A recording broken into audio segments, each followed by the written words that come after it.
de la llegenda de Sant Jordi. Voleu veure una nova versió d'aquesta coneguda llegenda? Doncs bé, anem a començar. Hi havia una vegada un regne que no estava ni massa lluny d'on ens trobem ara, ni tampoc massa a prop. En aquell regne, però, un terrible drac tenia espantada la gent. Grans i petits vivien amb la por al cos i va passar que...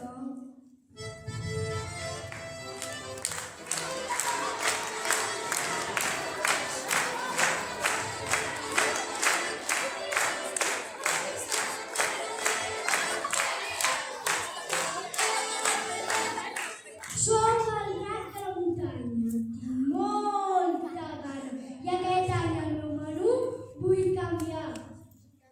I una noieta al poble em vull menjar. Què és broma o no? Heu sentit? El drac no tenia gana. Quin drac tan poca sol. Ara diu que vol menjar-se amb la noia del poble. Oh, no. Tu te'l creus? Jo no vull ser massa primera. Ni jo. No, però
a tots els pobles per buscar els cavallers més valents, aquells que no tinguessin por del terrible drac. I aleshores...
tradició de regalar roses i llibres per celebrar que un noi valent anomenat Jordi va salvar a la gent d'aquell poble. Com us hem dit al principi, aquesta és una llegenda més, amb rodalies, i l'únic que pretén és fer-vos passar una bona estona. A part, ens ha ajudat a treballar alguns valors, tals com la solidaritat La responsabilitat. i la igualtat. Si us ha agradat el Premi dels Artistes que hem actuat, que el vostre aplaudiment sigui molt destacat. Fins al pròxim event.